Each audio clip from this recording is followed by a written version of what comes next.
नमस्कार, आप सभी का एक बार फिर से स्वागत है हमारे चैनल संस्कारी बेटी पे। हर हर महादेव, जय माता पार्वती की। आज हम आपको सुनाने जा रहे हैं हरतालिका तीज माता की कहानी। प्राचीन समय की बात है। एक गांव में ननद और भाभी रहती थी। भाभी बहुत धार्मिक पूजा पाठ वाली थी, धर्म कर्म करने वाली थी और उसका मन पूजा पाठ में लगा रहता था और पूजा पाठ करने वाली थी। और ननद जो थी वो बहुत सीधी सादी थी। ननद का पूजा पाठ धर्म कर्म में मन नहीं लगता था और एक दिन ननद की शादी भी हो गई।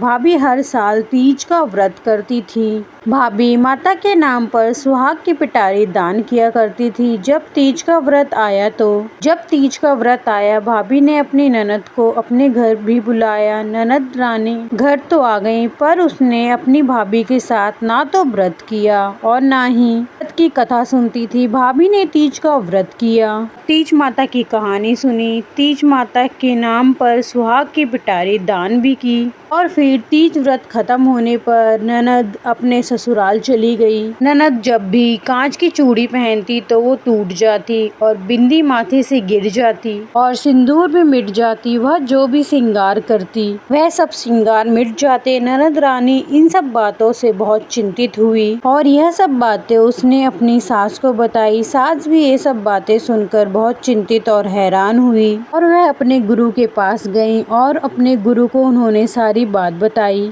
गुरु बहुत ही ज्ञानी थे। इन सब बातों को सुनकर वह सारी बात जान गए और गुरु जी ने कहा कि आपकी बहू को विधवा बनने का योग बन रहा है, इसी कारण उसकी श्रृंगार के सारे वस्तु टूट रहे हैं और गिर रहे हैं। सास ने हाथ जोड़कर इस विपत्ति से निकलने का उपाय पूछा। तब गुरु जी ने बताया, अमर सुहाग का वरदान सिर्फ माता पार्वती ही देती हैं। अपने बहू को कहो कि वह तीज का व्रत करे, भगवान शिव और माता पार्वती और गणेश जी की विधि विधान से पूजा करे, व्रत की कथा सुने और पूरी श्रद्धा भाव से तीज का व्रत रखे और तीज माता के नाम पर सुहागिनों को तीज का पिटारा दान करे और सभी महिलाओं को सुहाग की पिटारी दान करे। इससे माता पार्वती प्रसन्न होंगी और उसे अमर सुहाग होने का आशीर्वाद प्रदान करेंगी।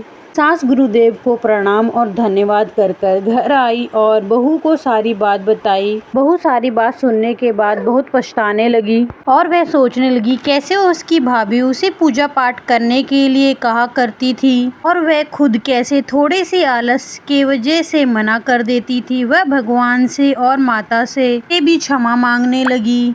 तीज व्रत आने पर वह अपने मायके गई और अपने भाभी के साथ तीज का व्रत किया। भोलेनाथ, माता पार्वती और गणेश भगवान की विधि विधान से पूजा की और तीज व्रत की कथा सुनी और तीज माता के नाम पर सुहाग की पिटारी सुहागिनों को बांटा। अब वह जब भी श्रृंगार करती ना तो उसकी चूड़ी टूटती, ना उसकी बिंदी गिरती, ना सिंदूर। अब ननद अपनी भाभी की तरह हर साल तीज व्रत करने लगी। व्रत के प्रभाव से उसके घर में अनेक धन, सुख, सौभाग्य की वृद्धि हो गई। हे तीज माता, अपने सभी भक्तों पर कृपा बनाए रखना। ऐसे आपने ननद भाभी दोनों के घर में सुख, समृद्धि और सौभाग्य का वर दिया, उनके पति की आयु अमर करी। उसी प्रकार आप हमारे भी और हमको भी सुख समृद्धि दें और हमारे पतियों की भी आयु लंबी करें, यही कामना है। और सभी को सुख, सौभाग्य, धन, संतान सब कुछ देना माता। जय हो माता की। दूसरी कथा के अनुसार एक गांव में एक ब्राह्मण दाम्पत्य रहती थी। उसकी एक सुंदर सुशील कन्या थी। एक बार उनके घर में एक साधु आए और उन साधु ने उस कन्या को देखकर कहा कि इस कन्या का विधर्व योग है। इस पर ब्राह्मण दाम्पत्य बहुत ही चिंतित हुई और इस योग को दूर करने का उपाय पूछा। तब साधु ने बताया कि यह लड़की शादी के बाद से ही तीज का व्रत करना आरंभ कर देगी तो उसका सुहाग अमर हो जाएगा और इसकी कुंडली में से विदर्भ योग भी समाप्त हो जाएगा। अब ब्राह्मण कन्या विवाह के बाद तीज का व्रत करना आरंभ कर दिया। वह माता पार्वती, भगवान शिव और भगवान गणेश की पूजा विधि विधान से करने लगी और उसकी पूजा पाठ के पुण्य से वह जीवन भर सौभाग्यवती बनी रही। माता पार्वती तीज माता अपने सभी भक्तों को सुखी और सौभाग्यवती रखना। प्रेम से बोलिए जय तीज माता की जय हो, पार्वती माता की जय हो।